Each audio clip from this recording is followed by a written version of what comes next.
Hello my friends, welcome back for another revolutionary shave. Today brought to us by Seaforth Roman Spice. We're also using today this is my only one like this, Japanese steel Western style razor, a Kikuboshi. Wonderful, wonderful thing. So, what's going on today in revolutionary history? Well, this one's not heavily well known. I guess it's kind of famous. But today and yesterday was called the Battle of Chelsea Creek, and how a small victory, even if by accident, can affect a whole war. Okay, here's what happened. The colonists had blockaded Boston. Maybe we were talking about that last shave. They had blockaded Boston, and it started because the British needed land supplies, like feed for their animals and stuff, all the land things that you couldn't get on a ship from England. Well, what happened under the cover of darkness, because Boston is kind of an archipelago. You've got a bay. The Bay is here, and you've got Boston proper down here at the tip, and you've got other little bogs and swampies and stuff.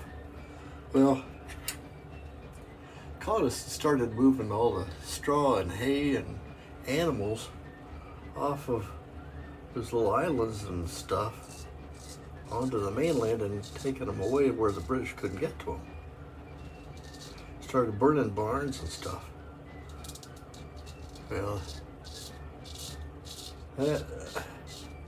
can't let that go because it's cutting your supply lines. They started pursuing the colonial. I guess we'll call it a colonial militia,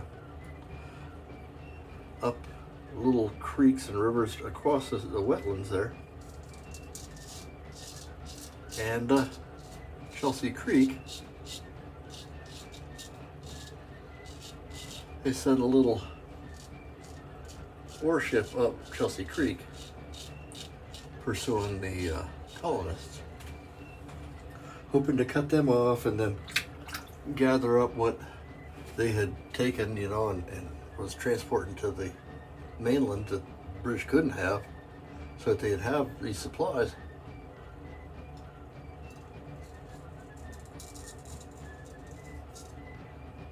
Well, one thing we know about Chelsea Creek, not a particularly deep body of water. Otherwise, it'd be a Chelsea stream or Chelsea River. Chelsea Creek, to me, kind of implies, and they should have known, not very deep. Not a good idea to send a warship up there. So, Lieutenant Thomas Gage, nephew of what's his name? Other Gages.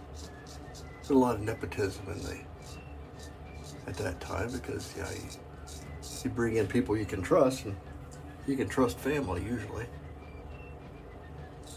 Well, this lieutenant had the ship's name was the Diana.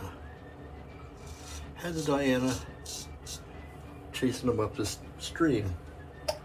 Well, there were colonists on both banks shooting at it. Diana ran aground.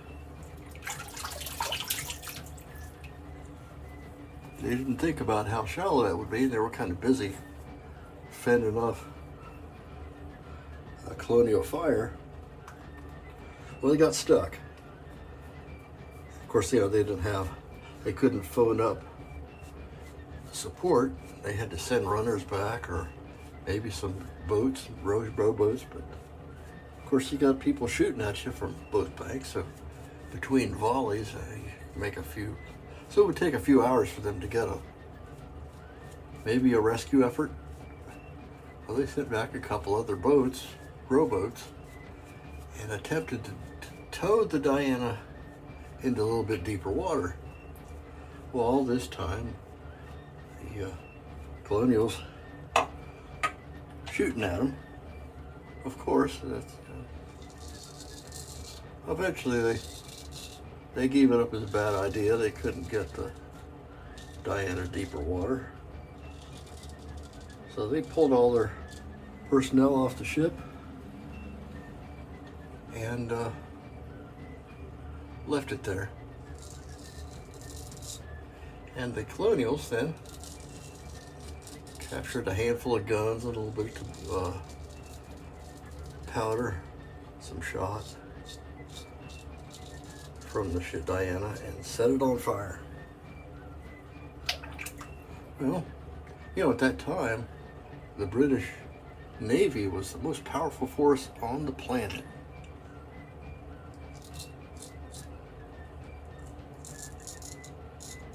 How do you reckon that played out? We just had a victory,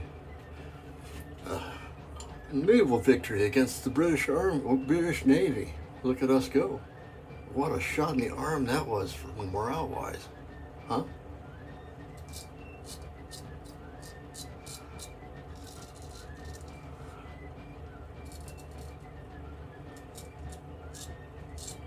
And poor Lieutenant Gage had to explain to his uncle how he run the ship aground.